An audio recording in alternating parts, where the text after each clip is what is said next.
그다음에 국가 경영의 원칙인데요. 세종은 민정시찰을 굉장히 자주 나가서 간소한 복장으로 백성들을 갖다가 직접 만나보고 들판에 나가서 애로사항도 물어보고 그러면서 이제 했죠. 세종실록에는 그 농사 짓는 일이 나라의 근본이기 때문에 임금이 우선적으로 힘쓰는 것이 맞다고 하는 표현들이 굉장히 많이 나옵니다. 그래서 이런 리더십 덕분에 세종 치세에는 농업 생산력이 통계학적으로 볼 때 3배 증가했습니다. 그래서 신규 개간한 토지의 세금을 면제시켜주고 행정 절차를 간소화시키고 이런 제도적인 문제에다가 세종의 애민 리더십 결합해서 이런 성과를 거둘 수 있었다는 게 제 생각이고요. 세종실록에 보면은 이런 표현이 있는데요. 세종이 이렇게 얘기했습니다. 백성은 오랫동안 쉬지 않으면 그 힘이 쇠하게 되고 오랫동안 쉬고 일하지 않으면 마음이 해이해진다. 일과 휴식의 균형이 필요하다. 이런 말을 했습니다. 요즘 말은 워라밸이죠. 굉장히 진취적인 현대적인 그런 리더가 바로 세종이었습니다. 그 다음에 이 실용을 중시했는데요. 실록에 보면은 이것이 오직 백성을 위해 쓸모 있는 것이냐. 이게 세종이 국정 운영하는 제일 원칙이었습니다. 그래서 수레를 제작하는데 신하들이 반대하니까 물건을 운반하는데 수레를 쓰면은 몇 배가 되는데 그 이익이 적다고 하겠는가. 그래서 신하들이 반대를 물리치고 수레를 제작하게 하죠. 그리고 호조 같은 사람, 원칙주의자가 그랬대. 그런 사람들이 궁중의 예법을 잘 해야 된다고 그러니까 세종이 그게 뭐냐, 뭐라 군신간의 예는 간소하게 해라. 실용이죠, 여기도. 하면서 그런 그 의견을 물리치는 이런 장면도 나오는데 실용을 중시하는 것이 국가 경영의 또 다른 원칙이었습니다. 그리고 한 명의 억울한 백성도 없게 한다고 하는 게 국가 경영의 또 다른 원칙이었는데요. 황희라고 하는 사람, 영의정 18년 동안 했던 그 사람의 서달이라는 사람의 사위인데 이 사람이 살인 사건에 연루됐는데 이게 이제 조작을 해버려 보고서를 조작해서 무혐의로 만들어 버립니다. 근데 세종이 보고서를 받아보니까 뭔가 이상하거든요. 그래서 그래서 이 재조사를 시키니까 황희가 그 사건을 조작했다는 게 드러나. 그래서 자신이 중용하는 그런 신하이긴 하지만은 진상을 규명하고 일벌백계해서 처리를 합니다. 그래서 면직을 시켜버립니다. 이때. 집현전 은교라고 하면 영구직인데 굉장히 똑똑한 학문적으로 식견에 뛰어난 사람인데 권채라고 하는 신하가 있었는데 자신의 집안에 이제 노비 득검이라고 하는 여자 노비인데 이 사람의 살인 사건에 연루가 됐는데 이게 부인이 무슨 뭐 노비 득검이라고 하는 노비에 뭐 항문을 찌르고 밥을 갖다가 안 먹이고 뭐 구더기가 버글버글 똥과 오줌을 제가 말로 표현하려 그래도 민망스러울 정도 그런 게 실록 기록이 있어요.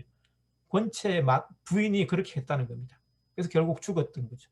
그래서 이 살인 사건을 갖다가 우연히 알게 돼서 철저하게 조사를 시킨 후에 세종이 이렇게 얘기합니다. 임금의 직책은 하늘을 대신하여 만물을 다스리는 것이니 만물이 그 처소를 얻지 못하여도 오히려 대단히 상심할 것인데 하물며 사람일 경우에야 어떠하겠는가. 진실로 차별 없이 만물을 다스려야 할 임금이 어찌 양인과 천인을 구별해서 다스릴 수 있겠습니까?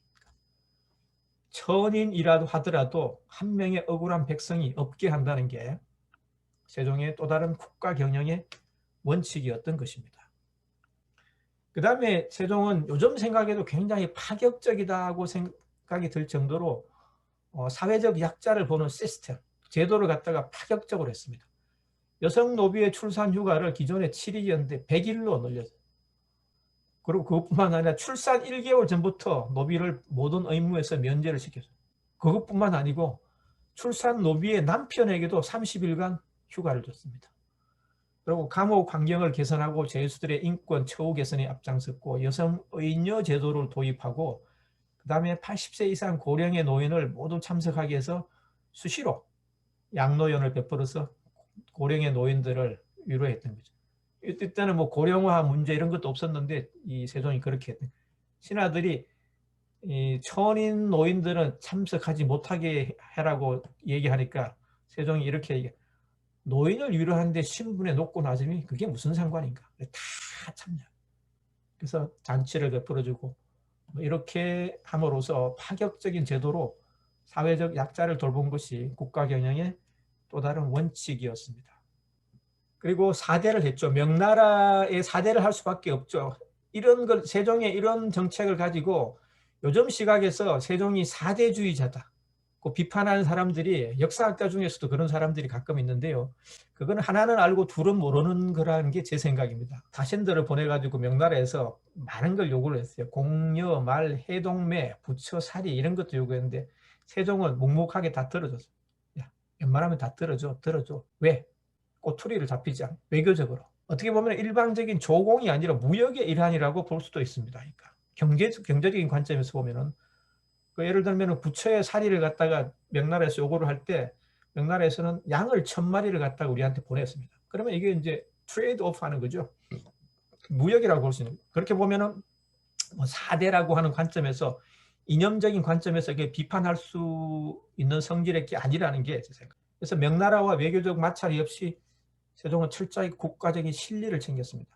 특히 아까 말씀드렸듯이 파저강 토벌 때 여진족 침탈 시에 국경을 넘을 수 있게 해달라고 하는 공문을 보내서 명나라 황제의 허락을 받습니다. 그래서 4군 6진을 개척하는 것 같은 영토 확장에 대단히 중요한 그런 모멘텀으로 활용했던 게 이 세종의 국가경영 원칙이었던 것이죠.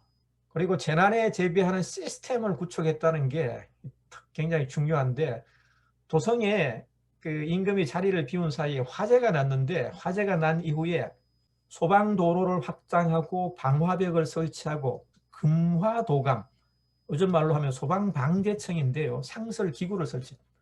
그리고 화파라치, 그러니까 불을 갖다가 이제 고의로 방화한 사람을 신고하면은 노비라고 하더라도 양인으로 신분을 그 면천시켜주고 뭐 별을 갖다가 200필 준다든지 상금을 갖다 주고 이런 이제 화파라치 제도를 도입했습니다. 그때부터 화재 건수가 굉장히 많이 줄어들었다고 하는 기록이 나옵니다.